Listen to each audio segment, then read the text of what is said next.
Hello, everyone, and welcome to the new episode of the Supreme Decisions Legal Minute Podcast, and I'm your host, Supreme Decisions. Now, today, I'm going to talk about something because, to me, the dynamics of American politics has now shifted into the realm of constitutional freedoms. There was this thing back in the 1960s where it initiated something within the First Amendment, and it was called the Fighting Words Doctrine. You often hear police, even now, they speak about, oh, you cannot use profanity in the direction of an officer. Well, that was actually debunked in 1974 in Cleveland. What happens is, to quote the great Dave Chappelle, we're turning into a country of bitch-ass niggas. We are allowing our feelings to dictate. Say that one more time. We are allowing our feelings to dictate not only our manner of behavior, but what we construe as actual law. I did a podcast maybe 2 years ago. One of the first when I started was your feelings do not determine law. Because here's the thing. Law is precise and words have power. Which is why a lot of times when I speak about Latin in law, Latin is what moves the court. Yet if you speak to someone about how they feel about it, it is not being taught. You are actually being informed or programmed that Latin is a dead language, when in fact, that is the majority of the things that is being stated within a court proceeding. Words have power, not someone's feelings or perception of those words. When we talk about this, I'm going to go into other things other than the Fighting Words Doctrine because, again, I want to paint a picture. This is one of the things I speak about whenever I tell you when you're going into basically this, because whether it's for yourself, for others, for just an actual case, or just for your knowledge. The ideals of storytelling, the ideals of being able to paint a picture which people can grasp to, can gravitate to, can actually understand the context, enhances your ability to not only convince, but to convey. Now, the thing that's being talked about today is the First Amendment, or is it art? Now, most of us, we have the freedom of speech. Yet we also have this thing that we're going through at this moment as the cancel culture. We have the context of, if you don't believe the same thing I believe, something's wrong with you. You know, the things that I've said. I've said things. I've named people. And for some reason, people say, well, I'm going to expose you. Okay. How does that change the definition, meaning, and application of Terry v. Ohio? How does that change Brown versus Board of Education? How does that change Roe v. Wade? Exposure of me, because I've even given it to you, I'm not a good person. Haven't been a good person, I've been to prison. I've hit people. I've cursed people out. At some points, I've stolen. It doesn't change the message. But because people's feelings are hurt, because they'd rather be right than to actually have to face the fact that there is an ideal greater than their feelings. They'd rather counsel someone telling the truth, or even in a lot of these cases, reading the truth, than to actually have to face fact and look at themselves, because it goes against the programming. I've been telling you about this new thing that I'm getting ready to go into and I've came up with a name for it. It's going to be the Red Pill Diaries. Simply because I'm not going to be talking about anything that goes outside of a daily happening. I'm not going to just give you opinion. I'm going to actually give you truth and context. Because in order to break down the programming, we have to understand exactly what the programming is and how it appears. I've even spoken about several cases where they use one thing to point out, hey, look at me over here, while the magician is showing you the actual trick in his other hand. We want to talk about Derek Chauvin, but we don't want to talk about the 3 Philadelphia police officers. Now we want to talk about the killers of Ahmaud Arbery. We don't want to talk about the other 3 in connection with the George Floyd murder. All of these things are going on at the same time, but they're keeping things in front of you in which they want you to be enhanced by. I looked at something the other day because I'm an MMA fan, I'm a UFC fan, and I saw something the past couple weeks. I'm actually going to give you part of my own experience. Joe Rogan was having an issue on Spotify. He was accused of offering misinformation. Joe Rogan stated, I bring on people with opposing views. I ask questions. I have a conversation. That was the explanation for it. Yet he took backlash for it because someone felt the information wasn't accurate. Yet I also did a COVID podcast in which I gave the Supreme Court statutes or Supreme Court decisions and the ideals of the mandates. Because everybody will tell you these mandates are requirements, that you should have it. But yet when Barack Obama had a mandate for you to get health care coverage, to buy it, it was deemed unconstitutional. For those exact same reasons. Now, my podcast wasn't put up. It wasn't misinformation. These are actually Supreme Court rulings. These are things that are written down. These are things that have happened long before even my birth. Yet, I'm unable to actually put that up. I have another video in which I use the context of propaganda. I'm giving you where the programming began.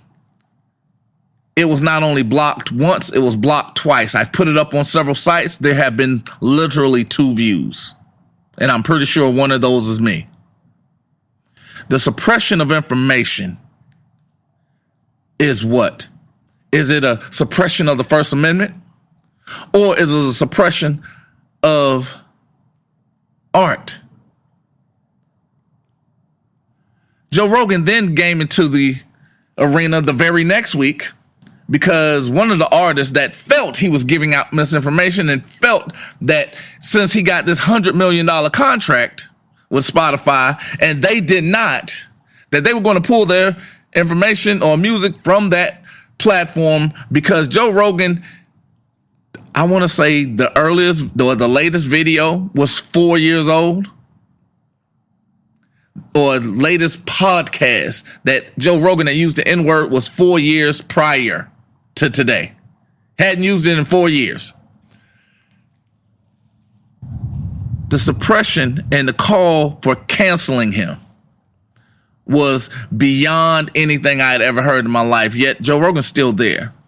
They were looking to not only suppress that information, but to suppress the ideals of him offering multiple sides to a situation.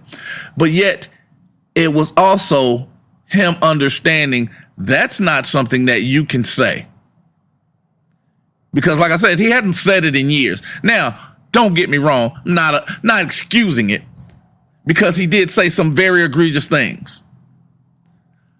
But at the end of the day, Those things have been up for literal years, and no one said anything about it until. If it was egregious in 2022, it was egregious in 2018 when he said it. It was egregious in 2017 when he said it. It was egregious in 2015 when he said it. Why was there no protesting then? Why was there no outrage then? Dave Chappelle said something too, because again, he is the master of artful storytelling. He spoke about 3 Card Monty. He spoke about him yelling out at the man, "They're all in on it." Dave Chappelle also spoke about, "You do not come between a man and his meal. It's akin to killing him." I often talk about the Tupac way of life. I want to kill you breathing. Because when you do that, you take away someone's ability to not only reproduce or actually benefit, to grow. It leaves him in a state of stagnation. That's probably not the proper way to say it, but you understand what I'm saying. Or stagnation, excuse me. If you actually go to a hospital, the first thing they tell you in order to get better is to stand up. Because as long as you're moving, you're creating your body's memory for living. You're creating an opportunity for your life to continue, to build, to get stronger. Because every time you lay down, you begin to die. Sleep is the cousin of death. And even in the context, in a biblical context, those who love sleep love poverty. Because when you're laying down, when you're stagnant, you're not progressing. When you take someone's ability to do what it is they do, you are making them stagnant. You are putting them to sleep. You are relaying them to death. Now, Dave Chappelle didn't get that deep into his story or even his explanation from that story, but the context of it remains the same. Because again, through his storytelling, he became artful. Dave Chappelle also had to deal with those that were upset, not with him personally, but for the words he was saying. One of the things he talked about was the simple fact that these are jokes. Another thing he talked about was no one was off limits. He told jokes about everyone. If you were fat, he got you. If you were skinny, he got you. If you smoked weed, he got you. If you didn't smoke weed, he got you. You had kids, he got you. Didn't have kids, he got you. And the thing is, people are allowing their feelings to dictate what they believe is lawful. Because again, if you don't think the same way someone else does, something's wrong with you. Whoopi Goldberg, she gave a context of Jews in the Holocaust. She was suspended for 2 weeks. She threatened to quit. Now, what was funny behind it, I watched a snippet from The Five on Fox. I normally don't listen to them because a lot of times, to me, they just say some things that are outrageous, white privileged, and things that are just, to me, unrelatable and outlandish. But the one thing I did enjoy was the fact that they were honest. They was honest to almost a form of detriment. And the thing was, they kept it on the fact that Whoopi gave the apology, so Whoopi accepted wrongdoing. They never said Whoopi was wrong for doing what she did. They never said Whoopi was wrong for what she said. But they did state Whoopi's apology. But then they also spoke about Whoopi's going back because of people not seeing the world the way she did and threatening to quit The View. The judge on there stated, if Whoopi quits The View, what's the point in watching it? Just imagine that. Someone's voice that's so powerful, so strong, who actually changed her name to a Jewish name. Let that sink in. She gave a conversation, an idea of Jewish antics or actions or something that happened to the Jews, and not necessarily the act itself. Understand that. She didn't speak on the act of the Holocaust. She spoke on the actions that happened within the Holocaust, and people got upset about it. They wanted to silence her. Were they censoring the First Amendment, or are they censoring her art? Because her art is her voice.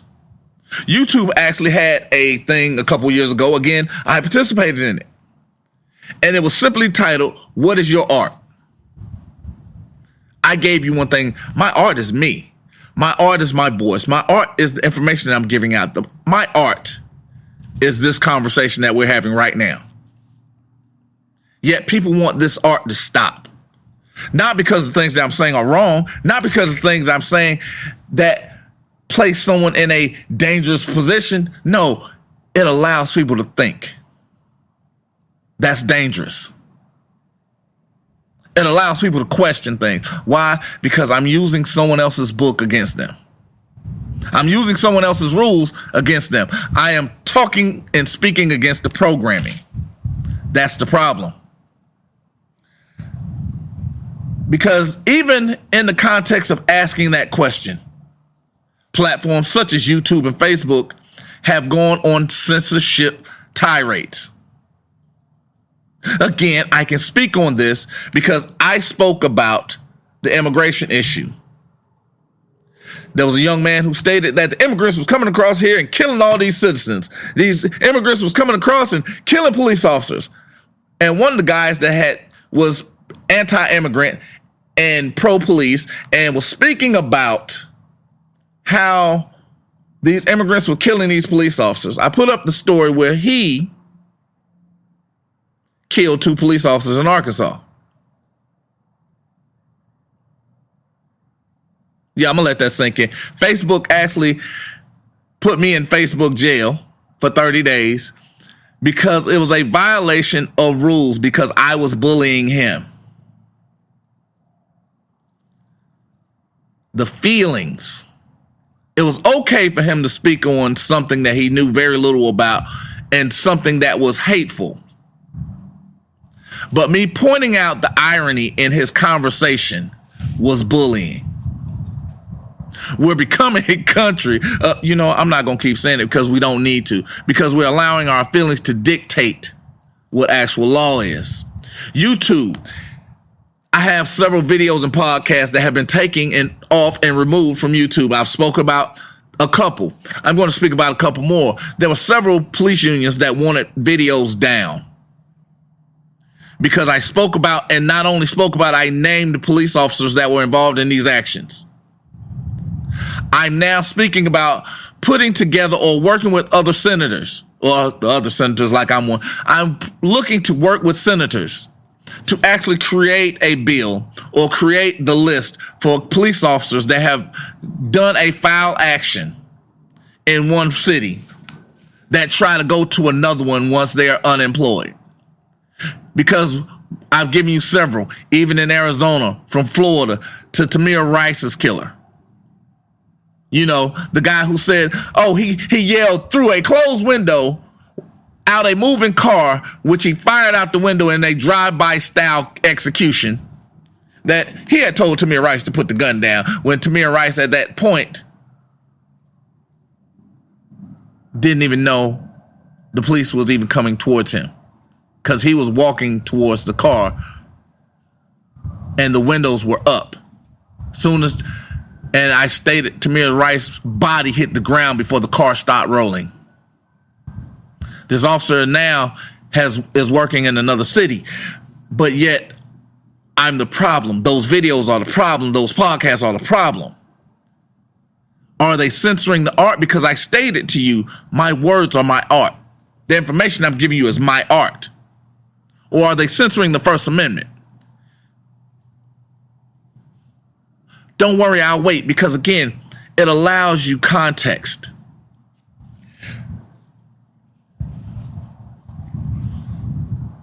Which now brings me to this one thing.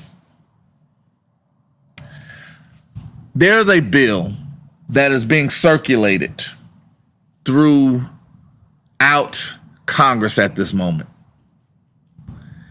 And it's basically is deemed on the use of rap lyrics during a prosecution. There are several people involved. One of the most noted is Jay-Z, Sean Carter himself. Now, I'm not going to go into all the details of every rapper and every country music singer and every Metallica type or heavy metal, but I am going to give you instances. Because Tupac was sued because a young man had killed two police officers. Tupac didn't pull the trigger. Yet Tupac was allowed to be brought into court and be prosecuted for his art, the words that he was speaking. Eminem had a young man who wrote a letter.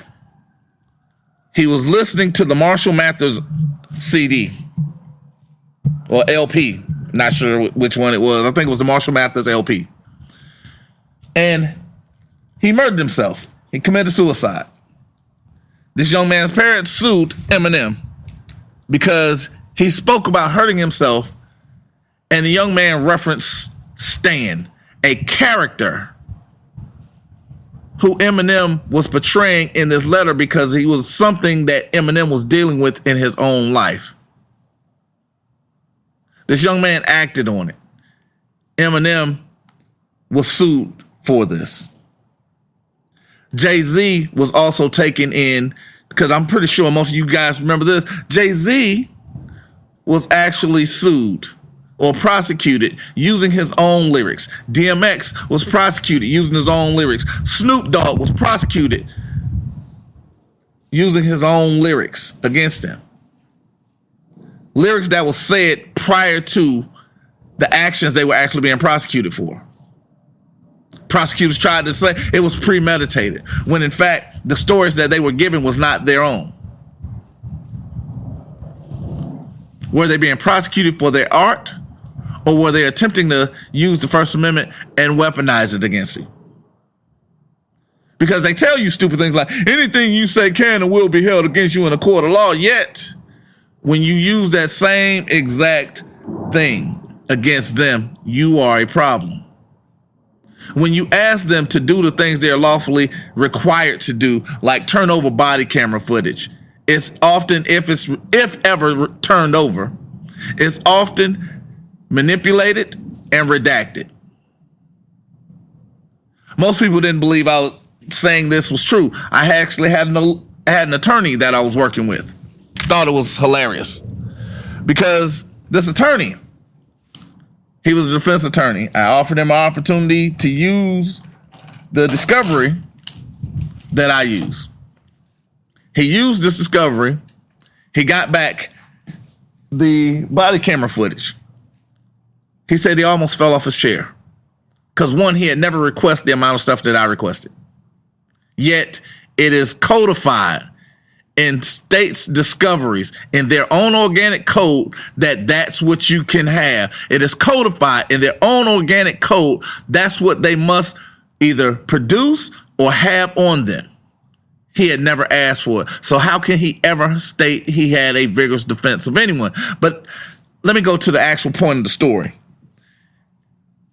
This attorney was stopped for more than 30 minutes. Of a 30-minute stop, he had 18 seconds of body camera. Not only was it redacted and manipulated, it had no audio.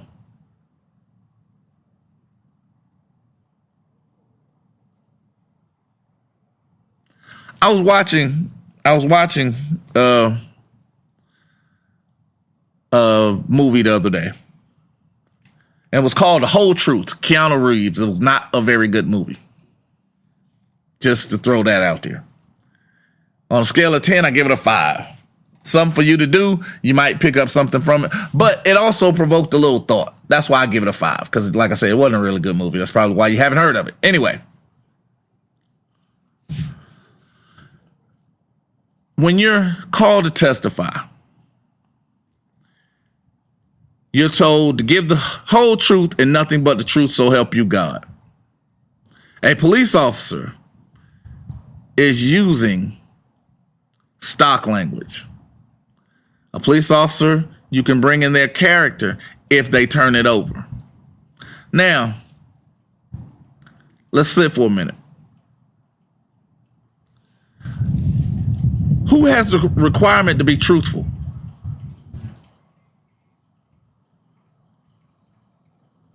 Let that sink in. I want you to marinate on that for a second. Who has the requirement to be truthful? Because we know the prosecutor does it, because the prosecutor is actually cherry picking who they want to prosecute. They then will manipulate and lie to the people that they are prosecuting. I'm going to say that one more time. A prosecutor does not tell the truth. They will often manipulate, lie, and use tactics that are less than honest to get someone to take a deal.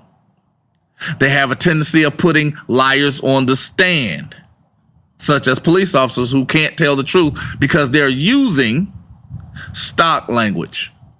These police officers are often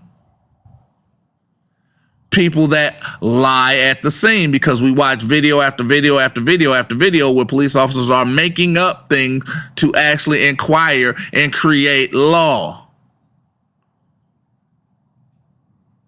You know, because there's a Supreme Court case that has a decision where police are allowed to lie to you. So they take full advantage of lying to you. So you got a prosecutor that's lying.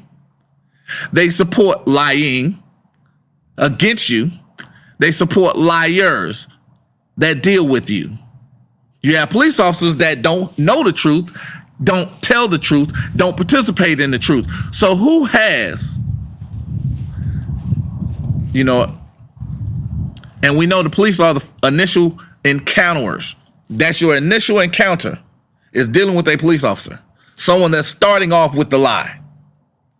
They're then writing down the lie. So help them God. They're passing on to the prosecutor, who then begins to lie to you. Then they send it off to a defense attorney who doesn't care if you're lying or not, because they're going to lie about a vigorous defense. Then we get to the judge, who does not care about where the lie comes from. Because you remember I did a video or a podcast, the Tommy Sotomayor question. I even talked about how he gave you 5 rings of justice, our actual justice system. On the top of that is you. You are on the top. You are the head honcho. Below you, the police. We already know they're lying. They don't know what law is. They're not even smart enough to determine what probable cause is. Remember that? Another Supreme Court case. Then you deal with a defense attorney. They don't vigorously defend you.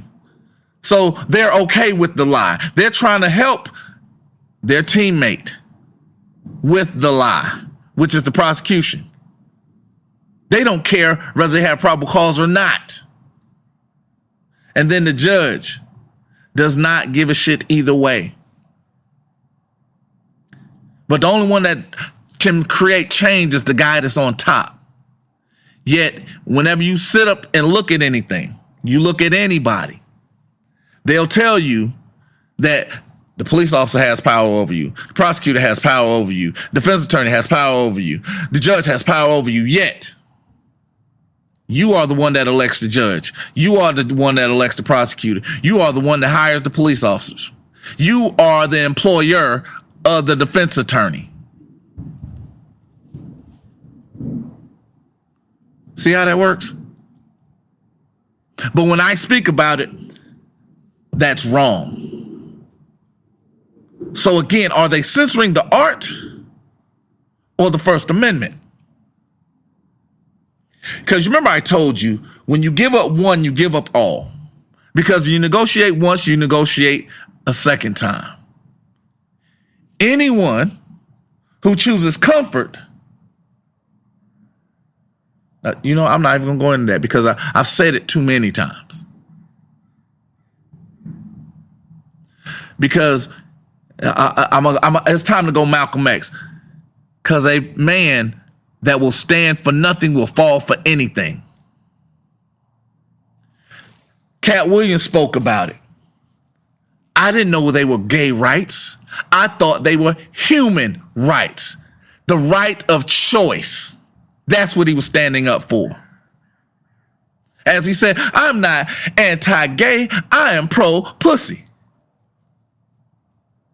But at the same time, you wanted to censor the art. Or was it censoring his First Amendment ability to produce that art? Now, many of us have no real clue of why we hear things called the politically correct. Why do I have to be PC? Why can't I just say what it is with the information I have? Allow for a dialogue, even a correction if necessary, to continue the conversation. Why is it that I can no longer be free to do that? Because everyone that'll silence someone, that exact same silencing comes back. I'm going to say that one more time. Everyone that is willing to silence another person, that exact same silencing will come back to you. Many of us call that karma. I go, you're reaping what you're sowing. That's why you have a lot of people that let them say what they need to say. Because there was a point one day, and my son, he got a little upset. Came in, he was yelling. His mom went to respond to him being upset. Oh, you're not going to yell at me. But okay, cool. I said, hold on. Let it go. Because at the end of the day, we don't have to like the way he's giving it to us. We have to hear it so we can have the information that he's giving us so we can then respond intelligently. I don't have to like the way he's delivering. You don't have to like my delivery. You just have to hear it because at the end of the day, it's your opportunity to gain information to create a dialect.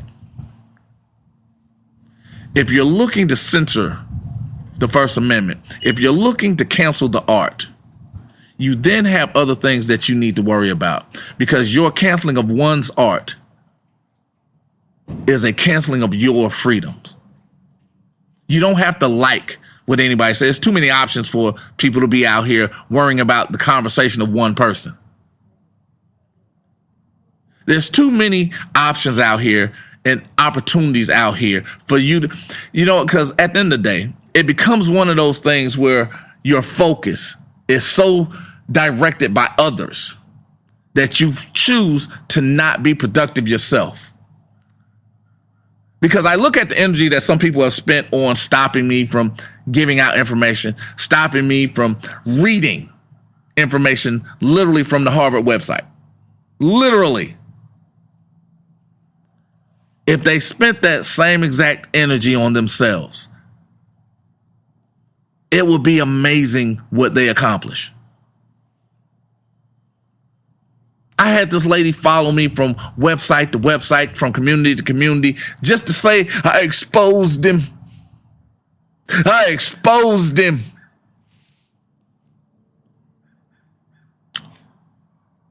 But she didn't change the outcome of Terryville, Ohio.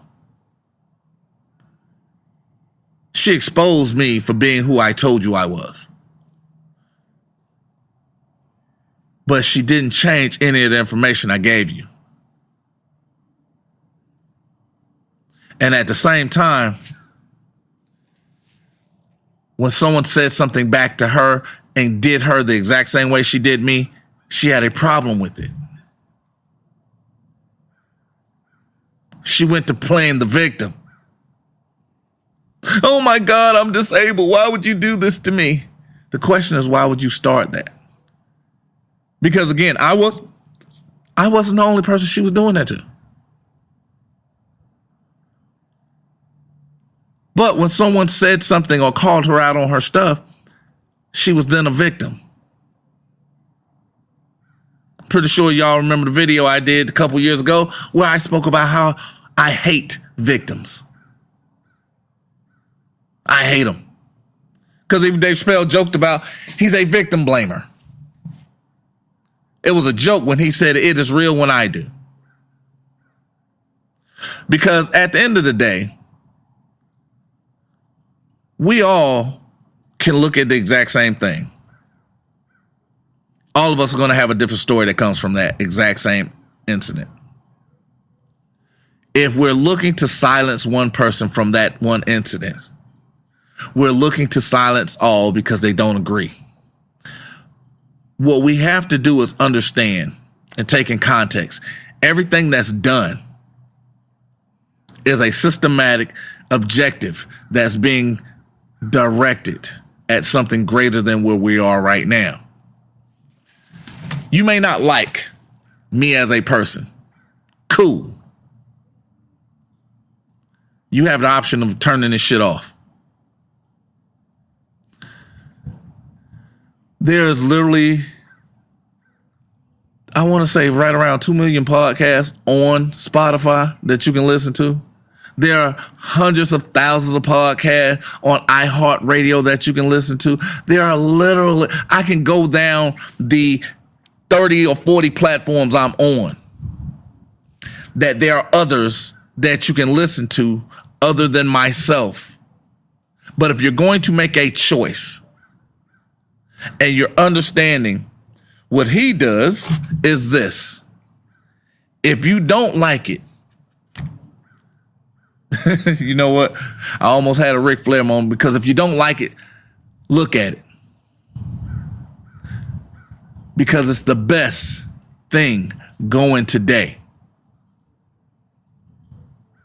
Because at the end of the day, the information I'm giving you is something you can actually go look at. The context of everything that I'm speaking about is for a benefit of not only you today, it's for you and yours tomorrow. The stand has to be taken at some point. You have to take control of you at some point.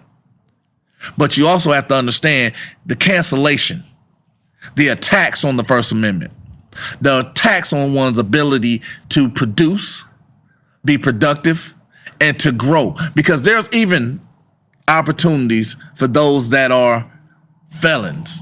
Because you remember, anytime you're in an orange jumpsuit, you did something wrong.